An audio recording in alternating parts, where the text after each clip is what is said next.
오늘 우리에게 주시는 하나님 말씀을 받습니다. 오늘은 이사야 44장 1절에서 8절까지 말씀만 이 시간에 받도록 하겠습니다.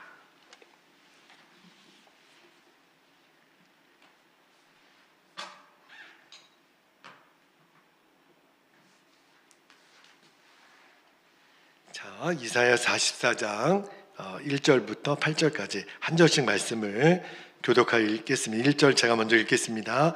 나의 종 야곱, 내가 택한 이스라엘아, 이제 들으라. 너를 만들고 너를 모태에서부터 지어낸 너를 도와줄 여호와가 이같이 말하노라. 나의 종 야곱, 내가 택한 여수르나 두려워하지 말라. 3절 나는 목마른 자에게 물을 주며 마른 땅에 시내가 흐르게 하며 나의 영을 내 자손에게 나의 복을 내 후손에게 부어주리니 그들이 풀 가운데에서 솟아나기를 시냇가의 버들같이 할 것이라. 5절 한 사람은 이르기를 나는 여호와께 속하였다 할 것이며 또 한 사람은 야곱의 이름으로 자기를 부를 것이며 또 다른 사람은 자기가 여호와께 속하였음을 그의 손으로 기록하고 이스라엘의 이름으로 존귀 여김을 받으리라. 이스라엘의 왕인 여호와, 이스라엘의 구원자인 만군의 여호와가 이같이 말하노라. 나는 처음이요 나는 마지막이라. 나 외에 다른 신이 없느니라. 7절 내가 영원한 백성을 세운 이유로 나처럼 외치며 알리며 나에게 설명할 자가 누구냐 있거든 될 일과 장차 올 일을 그들에게 알릴지어다. 너희는 두려워하지 말며 겁내지 말라. 내가 예로부터 너희에게 듣게 하지 아니하였느냐 알리지 아니하였느냐. 너희는 나의 증인이라. 나 외에 신이 있겠느냐. 과연 반석은 없나니 다른 신이 있음을 내가 알지 못하노라. 아멘. 하나님 말씀입니다. 오늘 이사야 44장 말씀에서 8절까지만 읽었는데 저는 오늘 설교 제목을 2절 마지막 부분에 보면 내가 택한 여수르나 두려워하지 말라, 오늘 설교 제목이 되겠고, 아마 여러분도 이사야 성경을 읽다가 왜 갑자기 여수른이라는 이름이 나오지? 아마 궁금하실 거예요.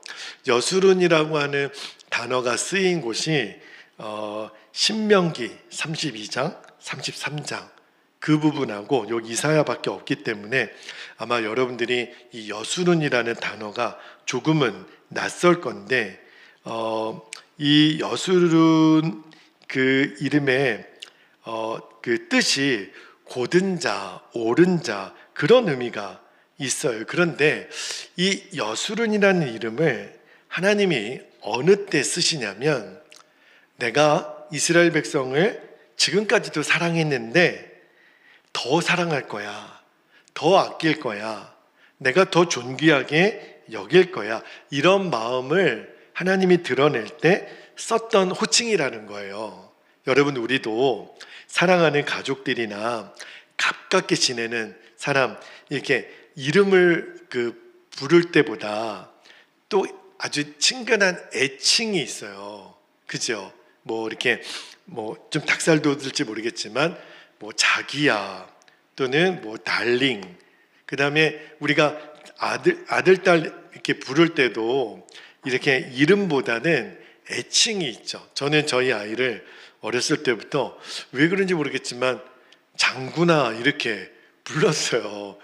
우리 장군 이렇게 불렀는데 그게 이제 아빠로서 아들에게 내가 너 친근하게 대하는 거 알지? 그런 의미죠. 아마 여러분도 주변에 남편이나 아내나 또는 가깝게 지내는 사랑하는 사람에게 이름보다 내가 더 친근하다라고 표현할 때 애칭. 근데 이 여수른이 바로 그거예요. 하나님이 이스라엘 백성들에게 너 알지? 내가 너랑 엄청 친해. 내가 너 엄청 아낄 거야. 그런 마음으로 사랑하는 그 대상을 부를 때 쓰셨던 표현이 여수른인데, 근데 오늘 말씀에서 제가 3절 말씀을 좀 깊이 들여다볼 건데, 이 사랑스러운 여수르네라고 이름을 불려지는 그 존재에게 하나님이 약속하신 놀라운 축복이 있어요. 그 세 가지 축복을 여러분과 좀 나누면서 이제 여러분 마음속에 그렇구나, 여수르네 의미가 그런 뜻이 있구나, 그러면 나도 하나님께 여수르나 이렇게 부를 수 있는, 애칭을 부를 수 있는 그런 존재가 되기를 우리가 소원하며, 오늘 이 3절 말씀을 통해서 어떤 복을 하나님이 여수르나 부르는 그 사랑스러운 대상에게 약속하셨는지를 살펴보려고 합니다. 자, 첫 번째, 여수르로 불려지는 그 이스라엘이 받는 첫 번째 복이 뭐냐면, 필요한 것을 채우시는 복을 주신다는 거예요. 이게 굉장히 놀라운 말씀이에요. 자, 2절, 3절 말씀을 제가 다시 한번 2절 말미부터 한번 읽어드릴게요.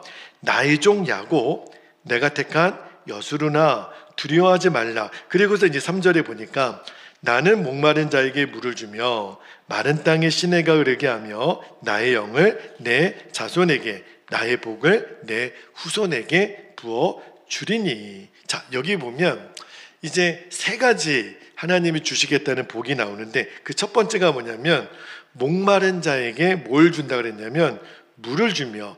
당연한 것 같지요. 근데 이게 어떤 의미가 있냐면, 여러분 지금 목마른 자에게 지금 막 너무 갈증이 나요, 한여름에. 근데 그 목마른 자에게 물을 줘야 되는데 떡을 주거나 고기를 주면 짜증이 날 수도 있어요. 나는 지금 막 목이 타는데 지금 내게 필요한 거는 물이야, 물. 그죠? 그러니까 하나님이 지금 뭘 말씀하냐면, 지금 너에게 직면한 이 상황 속에서 가장 필요로 한 거를 내가 줄게. 누구에게? 여수른이라고 불려지는 너무너무 자랑스러운, 사랑스러운 그 성도에게, 그 존재에게 꼭 맞는 복을 하나님이 주시겠다. 그 의미예요. 여러분, 진짜 저희가 그런 여수른과 같은 성도님이 되시기를 축복합니다. 여러분, 그래서 하나님과 우리 사이의 거리를 늘 점검해야 되는 이유가 있어요. 여러분, 우리가 공식석상이나 여러분 아주 늘 자주 만나는 사람이 아니라 좀 이렇게 거리감이 있는 사람에게 함부로 별명 부르면 큰일 나잖아요. 그죠? 그런 격식이 있는 관계라면 꼭 이름을 붙여야 되는데, 근데 하나님이 우리와의 그 거리가 더 가까워져야 되는 이유가 뭐냐면, 우리의 이름을 불러주는 것도 너무 감사하지만 그 이름보다 더 애틋한 애칭, 나의 여수르나, 그렇게 불러주신다면 오늘 꼭 필요한 것을 우리에게 주시겠다는 거예요. 그 대표적인 인물 몇 사람만 여러분에게 말씀을 드리면, 저는 히스기야가 생각이 나요. 여러분, 히스기야가 아시는 것처럼 죽을 병이 걸렸습니다. 근데 그 죽을 병도 하나님이 이사야 선지자를 통해서 이제 왕은 죽을 겁니다. 사형 선고죠. 그런데 그 히스기야가 그 벽에 얼굴을 대고 하나님 앞에 간절히 기도합니다. 어떤 일이 벌어졌어요? 15년의 생명을 연장받았어요. 딱 필요한 걸 주시는 거죠. 15년의 생명. 그죠? 여러분, 바울과 실라가 빌립보 지역에 가서 복음을 전하다가 붙잡혀서 두들겨 맞고 옥에 갇힐 때 누가 먼저 찬양을 시작했는지 모르겠지만 바울과 실라가 찬양을 했잖아요. 사실은 이때 바울과 실라에게 제일 필요한 것은 이제 착고가 열리고 풀려지고, 그리고 옥문이 열리고 자유의 몸이 되는 거예요. 근데 하나님이 그 바울과 실라의 찬송을 듣고 진짜 지진이 일어나고 메었던 수갑 또 착고 옥문이 다 열리고 플러스 간수장이 회개하고 그 빌립보 지역에 주님의 교회가 세워지는 역복을 누렸단 말입니다. 여러분, 고넬료라고 하는 사람 알죠? 이방인 백부장인데 그가 마음에 하나님의 말씀을 좀 누군가 나에게 들려줬으면 좋겠다, 설교자를 좀 보내주세요 간구했더니 하나님이 고넬료에게 누구를 보내주시냐면 베드로를 보내주세요. 그리고 베드로 사도가 고넬료에게 말씀을 전하죠. 그때 성령이 임합니다. 그리고 고넬료가 세례를 받고 이방인 최초로 세례를 받게 돼요. 그러니까 지금 히스기야와 바울과 실라와 제가 고넬료 말씀을 드렸는데 다 하나님이 너무너무 사랑하시는 너는 나의 여수론이야 이렇게 불려지는 사람에게 지금 필요한 딱 그거를 하나님이 채워주시는 거예요. 히스기야가 어떻게 살았어요? 평생 하나님 중심으로 어려움 당할 때 기도했던 사람, 바울과 실라 고난 중에도 복음을 쉬지 않고 전했던 사람, 원망할 만한 상황에도 하나님께 찬송하고 기도했던 사람이잖아요. 고넬료는 그 복음서를 보면 하나님을 경외하고 또 구제함이 있었던 그 온 이스라엘에 소문이 났던 사람이에요. 얼마나 말씀을 사모했으면 하나님이 베드로 사도를 직접 보내주죠. 그렇죠? 그래서 베드로 사도를 얼마나 공손히 또 엎드려 정말 잘 대했는지, 하나님의 사랑, 여수론이라고 불려지는 이 사람들의 공통점이 있어요. 하나님 중심으로 살고 어려울 때 기도하고 말씀을 사모하고 주의 교회와 주의 몸된 종들을 사랑할 때, 경외할 때 하나님이 여수론의 복을 주시는구나. 우리도 동일해요. 여러분, 이 복을 여러분 놓치지 않게 되기를. 하나님의 사랑을 받는 여수론이 되면 하나님이 우리에게 꼭 필요한 것들을 주실 줄로 믿습니다. 여러분, 성경에 찬송가 중에 환희 크로스비라고 하는 우리 찬송가에도 이분의 찬양이 엄청 많이 있는데 이분이 맹인이세요. 근데 날 때부터 맹인이 아니라 어렸을 때 가정부가 실수로 이 뜨거운 물을 이제 아이가 이렇게 하는 바람에 이 크로스비 여사가 어렸을 때 이제 실명이 됩니다. 얼마나 화가 나겠어요. 얼마나 억울하겠어요. 얼마나 절망적이겠어요. 그런데 앞을 못 보는, 그때는 이제 의료기술이 발달하지 않았을 때니까 평생 앞을 못 보지만 그러나 하나님과 동행하는 삶을 살아요. 그 크로스비 여사가 그 하나님이 주신 영감을 가지고 썼던 찬송시가 8,000편입니다. 어마어마하죠.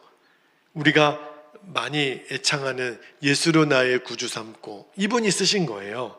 저 죽어가는 자 다 구원하고, 그 다 크로스비 여사가 쓴 건데, 근데 그분이 쓴 찬송 중에 1874년의 일입니다. 이제 크로스비 여사가 눈을 이렇게 못 보시니까 누군가 이렇게 도움을 줘야 움직일 수 있는데, 하루는 그 찬송시를 출판사에게 출판인에게 전달해 줘야 되는데 택시비가 없는 거예요. 근데 그 택시비가 5불입니다. 5불.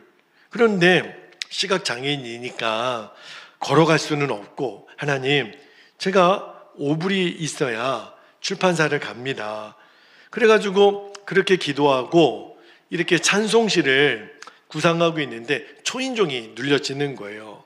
누구십니까? 어떤 중년의 신사가 들어와서 늘 크로스비 여사의 찬송시를 듣고 감동을 받았던 사람인데 이 가까운 곳에 왔다가 잠깐 뵙고 싶어서 왔습니다. 그리고 이제 굉장히 짧은 대화를 나누고 그 신사가 나가는데 이 크로스비 여사에게 손에 뭔가를 주어집니다.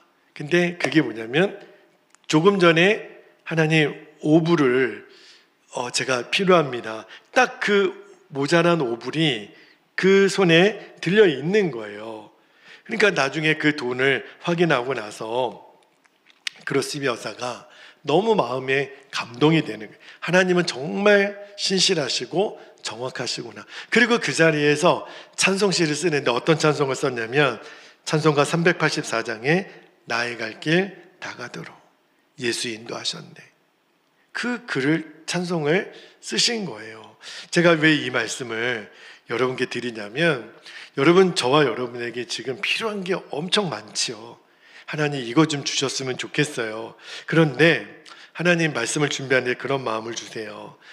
너 필요한 거 너가 구하기 전에 내가 알아.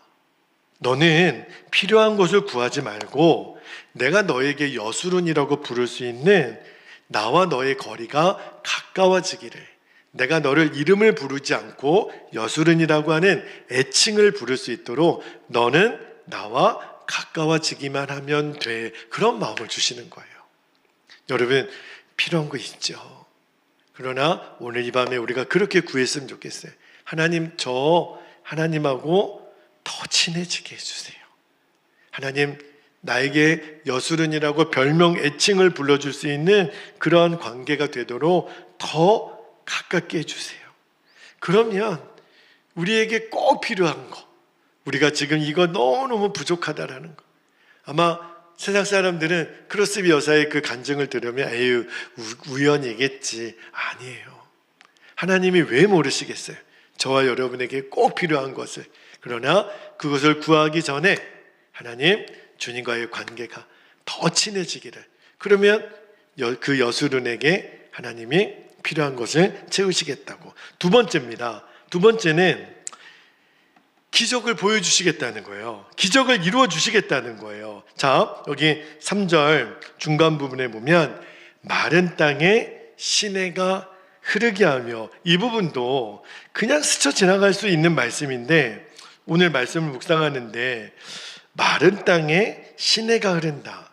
여러분, 마른 땅에 비가 잠깐 내렸다라고 하는 일은 이해가 돼요. 그런데 마른 땅에 시냇물이 됐다. 얼마나 많은 비가 와야 시내가 만들어질까요? 이거는요, 사람의 힘으로 될 수가 없는 일이 일어났다라는 거예요. 그러니까 시내의 물은 하루 이틀 흐르는 물이 아니에요. 계속해서 흘러내려야 시내가 되는 것. 그러니까 사람이 할 수 없는 어떤 일을 하나님이 이루시는 것, 그게 바로 마른 땅에 시내가 흐르게 한다. 이게 바로 기적이죠. 이 기적을 누구에게 베푸시냐면 하나님께 사랑받고 여수른이라는 애칭으로 불려지는 그 사람에게 내가 기적을 베풀리라. 이 말씀을 하시는 거예요. 여러분, 열왕기하 3장에 보면 북이스라엘의 왕 중에 여호람이라고 하는 왕이 등장합니다. 근데 그 여호람 왕 때 모압이라는 나라랑 전쟁을 하게 돼요. 그런데 북이스라엘 혼자 힘으로는 이 모압과 전쟁이 안 되니까 할 수 없이 남쪽에 있는 유다에게 지원을 요청합니다. 근데 그때 당시 남쪽 유다 왕이 누구냐면 여호사밧이에요. 이 여호사밧이 참 좋은 사람이라, 아, 그렇습니까? 그러면 우리가 모압과 전쟁에 힘을 보태드리죠. 그런데 이 여호람 왕이 두 나라 가지고도 좀 이렇게 안심이 안 되는 거예요. 그래가지고 에돔이라고 하는 나라까지 초청해서 세 나라가 연합군이 되어서 이제 모압과 전쟁을 하러 나갑니다. 그런데 문제가 하나 생겼어요. 연합군이 형성은 됐는데 진을 치고 이제 나아가는데 물이 없는 거예요. 가는 곳마다 흐르는 물도 없고 생물도 없고 가까운 곳에 물을 기를 것도 없고, 이제 꼼짝없이 전쟁은 나갔지만 물이 없으니까 여러분, 군인들이 물을 먹지 못하면 이제 어떻게 전쟁을 하겠어요? 근데 그때 여호사밧이 제안을 하는 거예요. 하나님께 물을 만한 선지자가 없는가 묻고, 그때 누가 등장해요? 사람들이 엘리사가 가까이 있다라는 거예요. 그러니까 이 세 나라 왕이 엘리사를 찾아갑니다. 그런데 여러분, 여호람 왕이 누군지 아세요? 아합의 아들이에요. 그 가장 최악의 왕이었던 아합의 아들이거든요. 우상 숭배하고 하나님의 선지자들을 엄청 핍박했던. 그러니까 엘리사가 아합의 아들인 여호람이 있는 걸 보고 문전박대를 합니다. 그러니까 그 엘리사도 엄청 강단이 있는 분이에요. 근데 그때 여호사밧 왕, 남유다 왕인 여호사밧이 엘리사에게 애원을 하죠. 물 있는 곳을 선지자님 가르쳐 주십시오. 그때 엘리사가 제안했던 방법이 뭐냐면 돌아가서 군인들을 동원하여 큰 개천을 파라. 이해가 안 되는 명령이었어요. 왜냐하면 비가 오는 것도 아니고 바람이 부는 것도 아니고 어쨌든 여호사밧은 엘리사의 말을 듣고 세 나라가 군인들을 독려해서 개천을 팝니다. 다음 날 아침에 기적이 일어나죠. 이 여호사밧이 일어나자마자 하나님께 소제를 드리고 기도를 해요. 그리고 장막문을 열고 나오니까 밤새 비가 안 왔거든요. 바람도 안 불었는데 어디서부터 왔는지 물이 흘러와서 큰 저수지가 만들어져 있는 거예요. 그러니까 이 세 나라 연합군이 이것을 보고 우리 물이 없어서 전쟁 못할 줄 알았는데 저수지가 생겼어요. 하루아침에 막 기세가 올라가지고 그래서 이제 목을 다 축이고 나서 전쟁에 나가서 모압을 치죠. 대승을 거둡니다. 여러분, 제가 여기서 어떤 걸 깨달았냐면 일단은 여호사밧 입장에서는 남의 나라 전쟁 가서 도와준 거잖아요. 근데 그때도 하나님의 선지자에게 물을 줄 알았고 장막에서 기도할 줄 알았고 하나님께 드리는 제사를 쉬지 않았던 그 여호사밧의 기도에 저는 하나님이 응답했다고 믿어요. 하나님의 사랑을 받을 사람은 달라요. 여러분, 괜히 그 사람이 사랑스러운 게 아니죠. 보면 사랑받을 짓을 해요.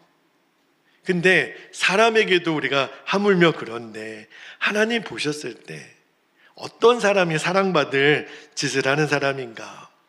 하나님의 뜻에 늘 민감하고 기도할 줄 알고 순종할 줄 아는 사람. 그 사람을 향해서 여수른이라고 불러주는 거예요. 그러니까 마른 땅의 시내를 흐르게 하시겠다는 거예요. 이건 기적이거든요. 여러분, 저와 여러분이 그 승리의 축복을 맛보게 되기를 축복합니다. 사무엘상 23장에도 보면 이번에는 다윗 이야기를 잠깐 드릴게요. 다윗이 사울에게 막 쫓겨다닐 때 말입니다. 이제는 도간에 든 쥐였어요. 이제는 잡히면 다윗은 사울 왕에게 죽임당합니다. 근데 그때 하필이면 하나님이 블레셋을 들어서 이스라엘을 침공하게 하시죠. 그러니까 사울이 할 수 없이 다윗 잡는 거를 포기해요. 아마 다윗 입장에서는 아이고 10년 감수했다. 아유 죽을 뻔했네. 운이 좋았다고 지나갔을지도 몰라요. 보통 사람 같았으면. 그런데 다윗은 그때 그곳에서 블레셋을 들어 나를 구원하여 주신 그 하나님 앞에 감사 예배를 드리고 큰 바위에서 그곳 바위를 셀라마 느곳이라고 하는, 다시 한번요, 셀라마 느곳이라는 사무엘상 23장에 보면 나온 거거든요. 그렇게 명하고 감사 기도를 드려요. 그러니까 하나님 보셨을 때 우리가 충분히 감사할 일을 만났는데 어떤 사람은 감사의 그 고백을 드리는 사람이 있고 어떤 사람은 그거를 당연하게 받고 잊어버리는 사람이 있는데 하나님이 보셨을 때 야, 너는 진짜 사랑받을 그런 일을 하는구나. 여러분, 우리도 누군가에게 내가 사랑을 베풀었는데 그 사람이 쌩하고 나에게 답례도 안 하고 보답도 안 하고 인사도 안 하고 이러면 우리 마음이 어떤 마음이 되냐면 내가 다시는 당신에게 뭘 돕나 봐, 이런 마음이 인간적으로 들잖아요. 그죠? 그러니까 하나님이 보시는 거예요. 지금 마땅히 하나님께 감사드려야 될 그 시간에 그 감사를 하나님께 드릴 줄 아는가? 그러니까 하나님이 다윗을 괜히 사랑하신 게 아니에요. 가는 곳마다 은혜를 주시고 승리를 주시는 거예요. 저는 이 여호사밧과 다윗을 보면서 항상 내가 어떻게 하면 하나님이 영광 받으실 일을 생각하고 항상 하나님을 기억하고 24시간 예수님 바라보고 어려운 일 닥치면 하나님께 묻고 주의 종을 찾아가서 섬기고 그때 하나님이 우리를 여수른이라고 불러주시면서 기적을 경험하게 하는, 이 마른 땅에 시내가 흐르게 하는 역사를 주시는구나. 이 경험을 여러분들이 다 하실 수 있게 되기를 축복합니다. 마지막 세 번째요. 세 번째, 여수른의 이름을 불리우는 사람에게 주시는 복이 뭐냐면 하나님이 성령을 주시겠다는 거예요. 그리고 플러스 하나님의 복을 자녀들에게 주시겠다는 거예요. 자, 여기 3절 후반부를 다시 한번 볼게요. 3절 후반절을 보니까 나의 영을 너희들의 자손에게 나의 복을 너희 후손에게. 너는 진짜 내 사랑을 받을 만한 사람이야. 그 사람에게 자손에게 성령을 주시고 후손에게 복을 부어주시겠다고. 여러분, 여기서 나의 영은 성령님이에요. 여러분, 예수님이 제자들을 떠나갈 때 이제 너희에게 진리의 영이 오시겠다고 말씀하면서 뭐라고 말씀하셨냐면, 자, 요한복음 14장 26절에 보면 이제 예수님이 곧 제자들을 떠나시기 직전이에요. 뭐라고 말씀하시죠? 보혜사 곧 아버지께서 내 이름으로 보내실 성령, 그게 오늘 이사야 44장에 나오는 나의 영이죠. 그가 너희에게 모든 것을 가르치고 내가 너희에게 말한 모든 것을 생각나게 하리라. 여러분, 우리도 삶의 어려움이 오면 사람들이 당황하거나 낙심하게 되어 있어요. 그런데 우리가 하나님의 사랑을 정말 듬뿍 받는 여수른이 되면 뭐라고 말씀하시냐면 성령을 주시겠다는 거예요. 근데 성령님이 우리 안에 오셔서 하시는 일이 뭐냐면 말씀을 계속 주세요. 그리고 하나님의 마음을 계속 생각나게 해주세요.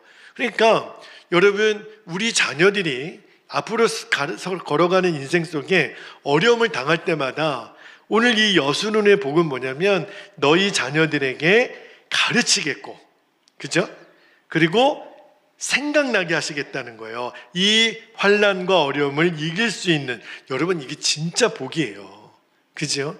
우리가 자녀들에게 뭘 물려주겠어요? 돈을 물려주면 얼마나 물려주겠으며, 그죠? 그런데 내가 하나님의 여수론의 복을 받으면 우리 자손이 성령을 받고 하나님의 복을 부어주시겠다니까.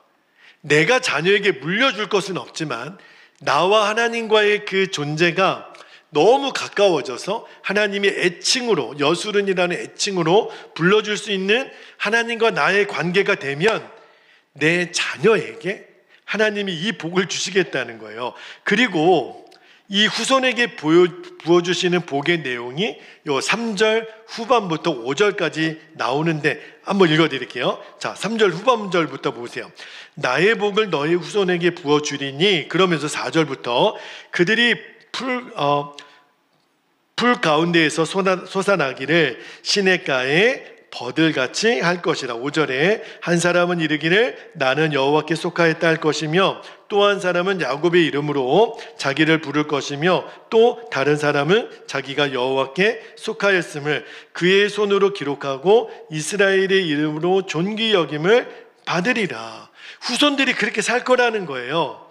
여러분, 왜 여기 하필이면 야곱의 이름을 썼냐면 이삭의 두 아들 중에 에서와 야곱이 있었단 말입니다. 근데 야곱은 원래 장자의 복을 받을 수가 없죠. 왜? 동생이니까. 그리고 나중에 삼촌 라반의 집에서도 그 라반이 엄청나게 꾀돌이어서 품삯을 안 주는 거예요. 하나님이 야곱에게 지혜를 줘서 이제 야곱의 재산이 이제 그 증식되는 방법을 그 아무 민문이 양에게서 얼룩무늬 양을 무한대로 생기게 하는 복을 받게 하죠. 그러니까 복을 받을 수 없는 어떤 대상이 하나님이 엄청나게 많은 복을 주셨다. 그때 쓰는 표현이 뭐냐면 내가 야곱의 복을 받았다. 그렇게 스스로 칭하는 복을 여순으로 불리는 우리 교회의 자녀들에게 주시겠다는 거예요. 저와 여러분의 자녀에게 야곱의 복을 주시겠다는 거예요. 받을 자격이 있어서가 아니라 하나님이 넘치는 복을, 여러분, 이거보다 더 큰 복이 어디 있어요? 그죠? 여러분, 정말 우리가 왜 여순으로 불림을 받아야 되는지, 그죠? 정말 이 성령의 힘찬 어떤 능력, 승리의 복, 그리고 우리의 사랑하는 아들과 딸들이 시냇가의 버들처럼 크고 영원해지는 복을 받기 위해서 이제부터 저와 여러분이 해야 될 것이 하나님과의 친밀함의 회복이에요. 하나님이 나를 여수르나 애칭으로 불러줄 수 있는 그 귀한 존재들이 되시기를 축복합니다. 한 가지 예화만 드리고 말씀을 좀 마칠게요.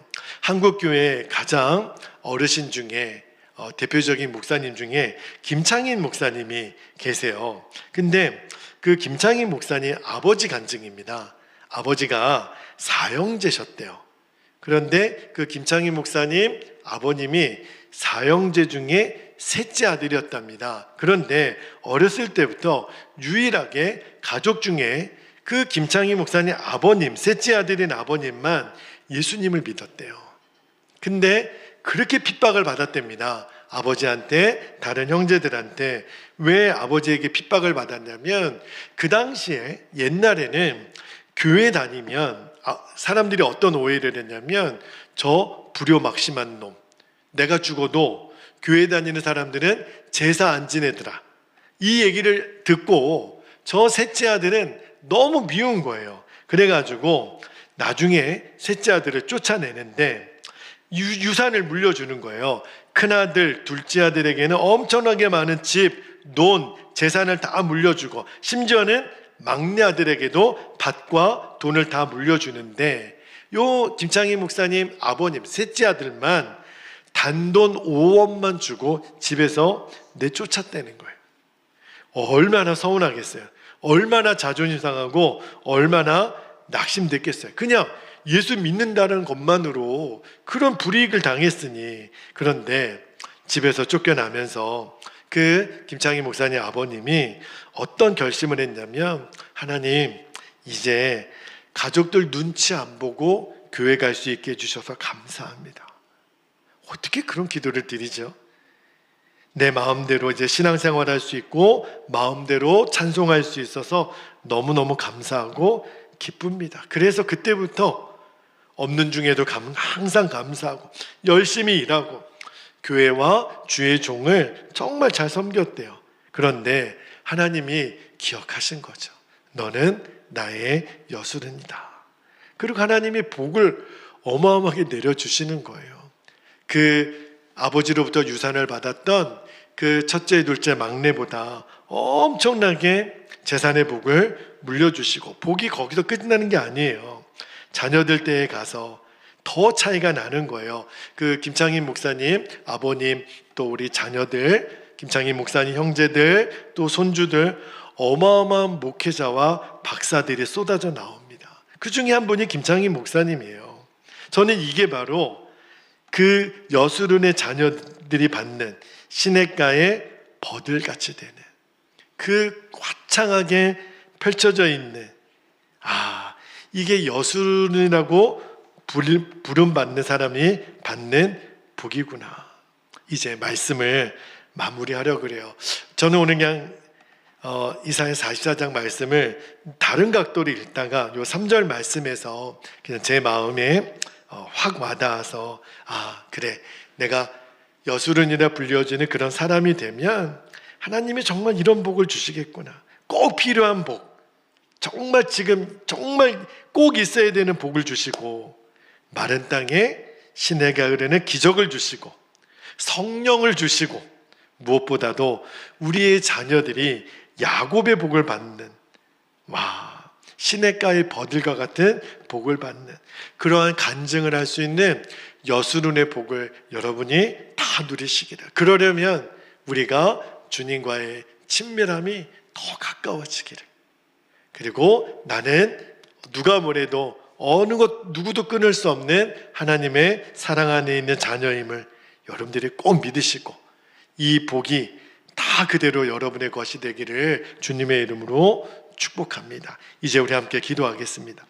두 가지 기도 제목을 붙잡고 기도할 텐데, 첫 번째는 하나님과 더 가까워져서 여수른이라 불리어지는 성도가 되게 하여 주십시오. 여러분, 여수른이라는 단어를 처음 들어볼지도 모르겠어요. 우리가 잘 안 쓰는 용어이기 때문에 그래요. 그런데 이제 알으셨으니 정말 사랑의 애칭으로 불려주실 만큼 하나님과 더 친밀한 관계를 맺게 해달라고 기도했으면 좋겠고, 두 번째 기도 제목은, 저는 이 마른 땅에 시내가 흐르는 기적, 이거는 정말 기적이거든요. 우리의 눈으로 보면 기적과 같은 일인데 하나님이 보셨을 때는 기적이 어디 있어요? 그죠? 우리는 기적이라고 부르지만 그런데 하나님 마음에만 합하면, 내가 하나님의 여수론이 되면 하나님이 마른 땅에 시내가 흐르는 기적을 주실 것이며, 무엇보다도 자녀의 복을 주시기를. 이 자리에 부모된 우리 성도님들, 우리 자녀들을 위해서 정말 우리가 무엇을 물려줄 수 있을까요? 저도 저희 아이를 키우면서 도대체 이 아이에게 뭘 내가 물려줄 수 있을까? 내가 여수론이 되면 되겠구나. 그죠? 우리의 삶의 부족함을 채워주시고, 사람의 힘으로는 할 수 없는 일을 주님이 이루어 주실 거예요. 그것도 우리 자녀들에게. 그죠? 정말 나와 우리 가정을 통해 하나님의 복이 다음 세대에 흘러야 되잖아요. 그죠? 저는 이 자리에 함께 예배하는 우리의 자녀들이 정말 하나님의 복이 흘러가는 그런 저와 여러분의 가정이 되시기를 정말 간절히 축복하며, 이 시간에 오늘 주신 말씀과 기도의 제목들을 붙잡고 이 시간 간절히 주님의 이름을 부르고 통성으로 기도합니다. 주여